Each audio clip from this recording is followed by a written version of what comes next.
An external guru, his job is just to show you that there is an internal guru. Look there. Do not crave for me. Do not run behind me. Don't make me a masiha and put me on a pedestal. Every authentic teacher has said this. Buddha said that. A lot of people came to him and said, let's start a path. He said, no, not at all. I am not God. I am not a guru. You do not do anything like that. Otherwise, you will get stuck in another kind of maya. You're already stuck in the maya of your money and your house and your name and your fame and your wife and your husband and sex and all those things. Now don't create one more obstacle on your path by craving for, again, a spiritual teacher, and the spiritual teacher takes me here and gives me blessings, and I do prayers and I do tirath and I do this and the teacher will bless me. Nope. Wrong. Absolutely wrong, he said. Buddha said, do not put me on a pedestal. How many times do you see this quote about Buddha? Yeah? All over the internet you see it. I am not God. I am a human who got there by my own effort, and so can you. Yeah? Do not godify me. Do not deify me. I am there to share my experience because I found something that will help you. And where is he coming from? He has reached that level of witness consciousness where he sees everything is one. Everybody is one. So somebody else's dukkha feels so painful for him. He is actually helping himself by just telling you that look within. That's all Buddha did in all his teachings. Look within, look within, look within. Yeah. Same thing happened with Kabir. I'll tell you Kabir's story. Kamal was Kabir's son. After Kabir became so popular that people contributed and made an ashram, Kabir did not want to even do the ashram. They said, no, we sadhus are homeless. We need a place to just come and listen to what you teach, and you also need a place to stay. So we'll make it a very simple ashram where we just come for the teachings, and that's it. And it was a very simple ashram till Kabir passed away. He didn't make any very big ashram. Simple, small place. People would come, listen to him, go back, implement in their lives. So when he became so popular, what happened to Kamal? Kamal was Kabir's son. He started having all these great ideas. We can make lots of money. We can make a path of this, and let's start the Kabir Panth.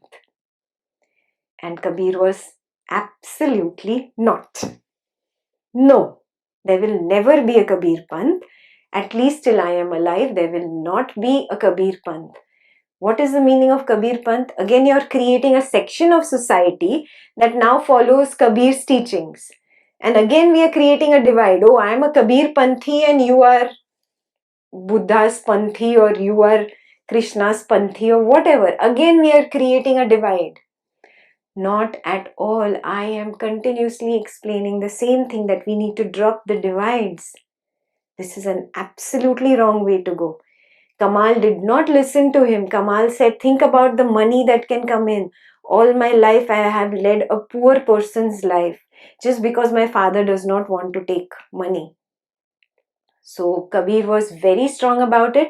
Kabir said no means no. Kamal even went to his mother and said that, he listens to you. Can you convince dad? And she said no. This even I do not agree on. Can you believe it? Kamal said, I am leaving the house, and Kabir and his wife said, that's okay. That is the true guru. He did not want to create a section in society. He did not want to divide society, create a different path again. Then again paths, same thing happens. And till Kabir was alive, Kabir Panth was not created. Yeah. Kamal left and went. This is the real guru. He's there to show you that the true guru is inside. And that's it. It's over. Now you go home and you practice. Yes? Like you are coming to Ekta's sessions. Ekta's just telling you, look within, look within. Whether you attend Advaita session, whether you attend Ramana Maharshi, whether you come for Buddha, whether you come for Kabir, irrespective of any session you come to, there is only one thing Ekta is teaching you: awareness, awareness, consciousness, witness, sakshi, chidakasha. There is just one. That is the Guru. That is the meaning of Guru Tattva in the Upanishads. Yeah? Why is it called Guru Tattva? Why wasn't he called a Guru Purush? It's not an external Guru. Guru Tattva is that element within me. I am so lost in the world. My mind is bogged down with the world. That is why I cannot see the Guru Tattva. Somebody who is also a human and a friend tells me, look within, you will find it. It is beyond the body, it is beyond the mind. And you get it, that is a Guru. That's it. That was his job. It ends there. Now your journey begins. The real Gurus, the true Gurus, like Guru Nanak Dev, Saint Kabir, Buddha, they all encouraged people to look within and walk the path on their own. They wanted them to be spiritually independent, not dependent on the Guru, not running to the Guru again and again.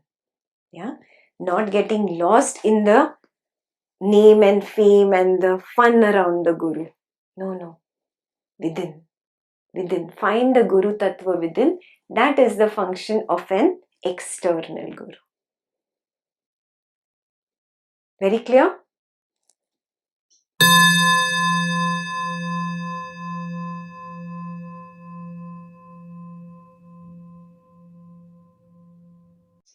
Finding the witness itself is equal to Ananda. The name of that witness is Ananda. You have not tasted Anand. You have no idea what is Anand. Even if you are a millionaire, a billionaire, you have tasted zero Anand. You have no idea what is Anand. There is only one taste of nectar, and that is oneness. That is Advaita, non-duality. The taste of consciousness, the taste of the witness. There is nothing higher, dear. There is nothing higher. Nobody in this world can give you that taste. Only you can do it for yourself. You are your own Guru. Look inside. Look inside. Yes? The name of the consciousness is Ananda. Sat, Chit, Anand. Sat is truth. It is the only truth. That is who I am. That is why it is called Sat or truth. Yeah? I am not the body. I am not the mind. Yeah? The truth is, I am that witness, that consciousness. This is the meaning of Sat. It is Sat. It is consciousness. It is the consciousness. The feeling in the body of being conscious is not real consciousness. Otherwise, what happens to you in the night? You are lying like a corpse on the bed for 8 hours. Where is your conscious body? You cannot experience touch. You cannot experience taste, smell, sight, sound. Everything gone. Dukan band. Why? Because that dukan really is a dukan. It just opens up when the Vyapari comes in. Who's the Vyapari? This is also a Doha. Yeah, the Vyapari is that witness consciousness. It comes in and it opens the shop. Yeah, the body is not conscious. The mind is not conscious. The mind just feels conscious because it reflects the consciousness from the witness. The mind is like a mirror. Yeah, and a mirror only reflects the light.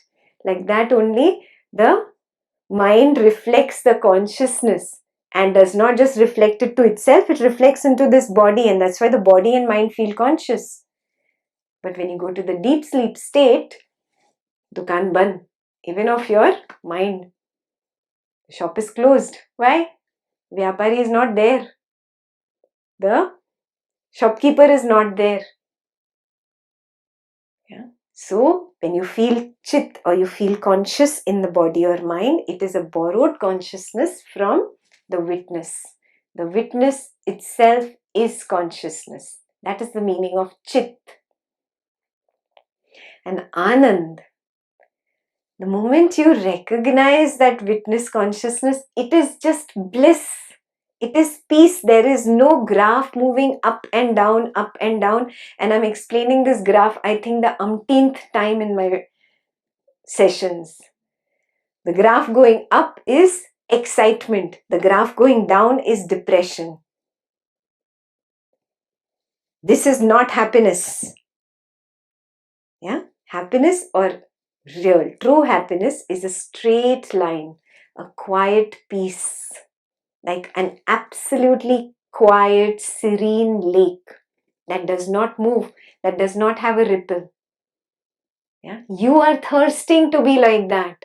You are just saying, oh, I want few moments of peace, just quiet. I don't want anything, I just want quiet. Yeah? You're not really looking for happiness, because happiness is that excitement, that peak in the graph. That also tires you. This also becomes very evident when you start doing meditation, silent meditation, not sound meditation, not instructions meditation. Silent meditation in a 10 days, 20 days, when you sit quietly, you start recognizing that even a happy thought is like spoiling my peace. This is another hira. If you reach this, it's done for. Their cravings don't pull you so much. The hold of cravings starts weakening on you. Yeah? You become the master of raga then. Raga is no more your master. Raga means craving. Yeah? So recognizing this itself is an insight. Yeah? Understanding the nature of that consciousness, that witness, that it is just peace, quiet, a straight line. Absolutely quiet. That is Ananda. Bliss, it is bliss. Yeah? Sat, Chit, Anand. That is the true nature. That is who I am. Baki, the small sukha that you call happiness from money, from relationships, from sex, from food, it's not sukha. It's not real happiness. You have no idea then. Yeah, it is just a little reflection of the real Anand. Yeah, if little bit of money can give you that kind of sukha, imagine what real Anand must be. Because this little sukha is just a reflection of this Anand. Just a little reflection. Yeah.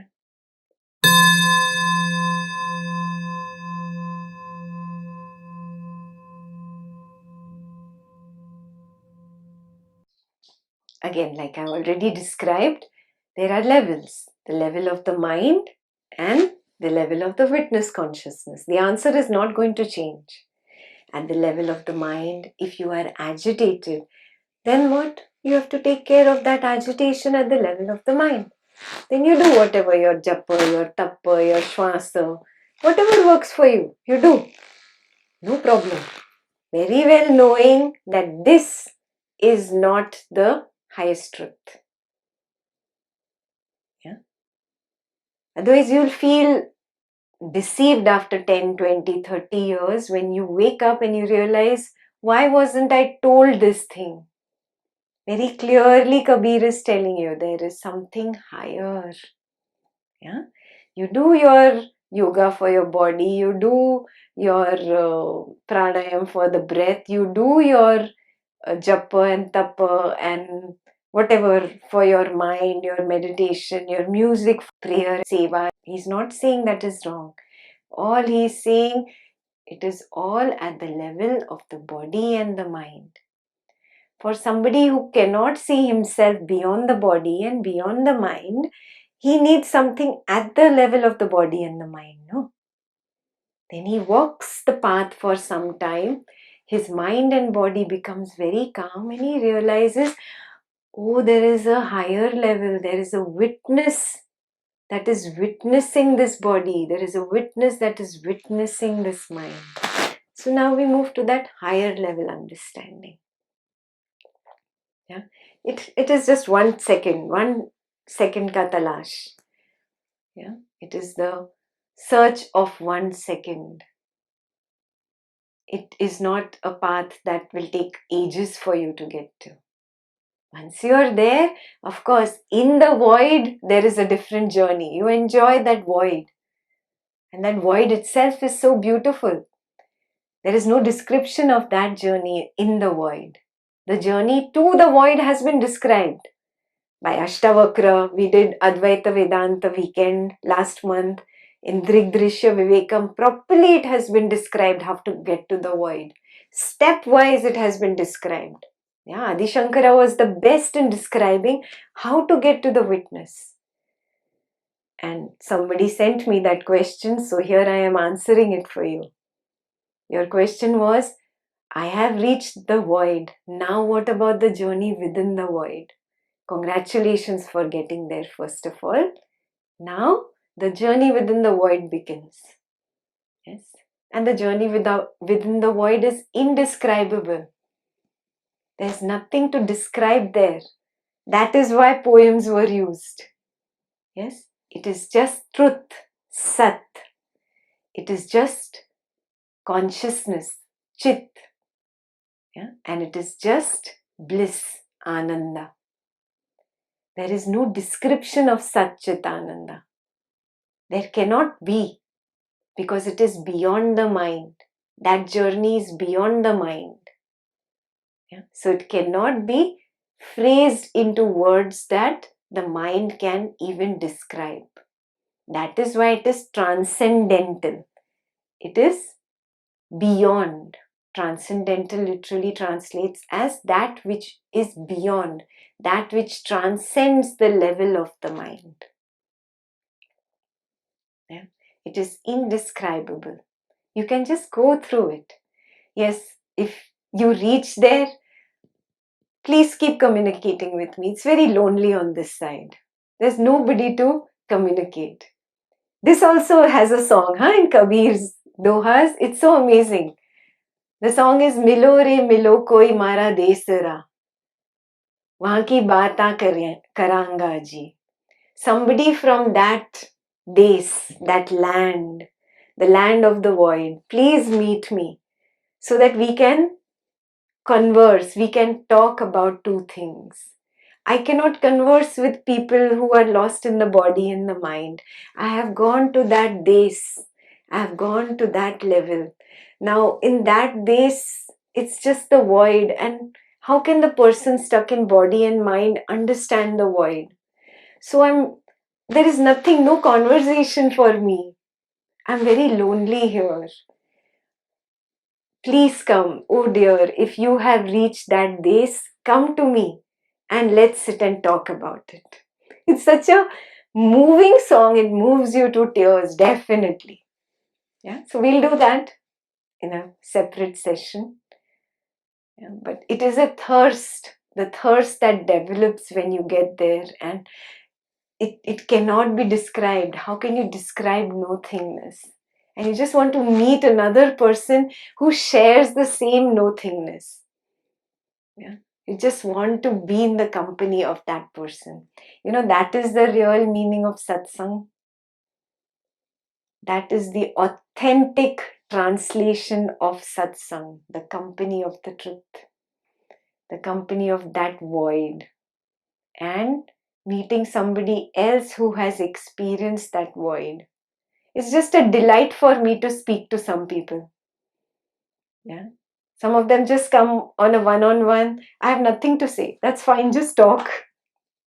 Just talk. And it's so much fun just talking to them. Because we connect at that level. It's a different connection. It's beyond words. It's beyond the body and beyond the mind. Yeah. Milo re milo koi mara desara. Do baatan karanga ji.